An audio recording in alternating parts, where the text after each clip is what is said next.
My name's Sizark Mazza. I'm a Meriam man from Murray Island and also Yidinji from the coast of Cairns. I'm also the Commissioner for the Maribyrnong Muska Kizil Kizipa office, and the words Maribyrnong Muska Kizil Kizipa translate to mean for our children's children. It relates to an age-old island custom of the Torres Strait people in relation to a child-rearing practice. And Torres Strait Islanders have had this practice where they give a child to another loving family, and it's usually within the family structure. But there's been a problem with Torres Strait Islanders living in Western society, is that their culture hasn't been recognised, and throughout life, as they've kind of brought up this child that has a different name on their birth certificate, they've had constant issues trying to enrol that kid in school. Part of the culture, when that child has passed on, they regard it as like closing the mat. And there's an agreement that's made and no family talk about it anymore. But unfortunately, obviously when that child comes of age, they turn 18, they need to go and get their birth certificate. There's that really uncomfortable discussion that those parents have to have, and sometimes inadvertently it's births, deaths and marriages have exposed, hey, here's the birth certificate, and the child looks on their birth certificate and says they've got different birth parents. And then they're calling up their mum and dad that brought them up all their life. This legislation came out, as you said, 30 years. In fact, it's probably longer than that. The Kupaya Muska Working Party. It was a group of prominent Torres Strait Islander elders who ended up gathering some non-Indigenous people. So they got this amazing group together and for over probably 35 years lobbied for legal recognition of this island practice. And pretty much what they were wanting is to have a system in place, whether it was through the legislation, but where this island custom could be recognised.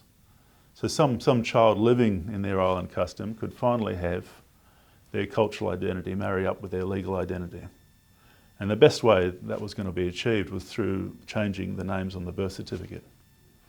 So this legislation, the Maribyrnong Muska Kizil Kizipa Torres Strait Islander Traditional Child Rearing Practice Act of 2020,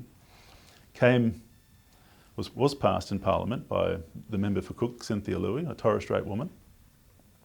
And it was a very emotional day. This legislation that got passed was world first. There was nothing like it. The legislation now changes people's birth certificates. We've designed it to be affordable, accessible, culturally appropriate, as we certainly protect the sensitivity of the practice. But ultimately that family comes to me, I then grant what's called a cultural recognition order, and with that cultural recognition order that family then goes to births, deaths and marriages and applies for a new birth certificate, and that new birth certificate will reflect the names of the cultural parents, the mum and dad that brought this child up. Their names will go into that birth certificate. The Kupaya Muska Working Party, for 35 years, they were fighting for this, so it's through their tireless efforts. I think it's a testament to the strength of Torres Strait Island people. We have a very strong culture, and our culture is still thriving today. And I'm so privileged to be a part of this process, the workings of my office, and what we can do for Torres Strait Island families, bringing life-changing effect. What may be the issuing of a birth certificate, something so simple, makes life-changing results for that family. And just to see the look on someone's face when I bring in these families, and I do a little ceremony when I'm granting a cultural recognition order, and I read out my reasons why I'm granting it in favour of them.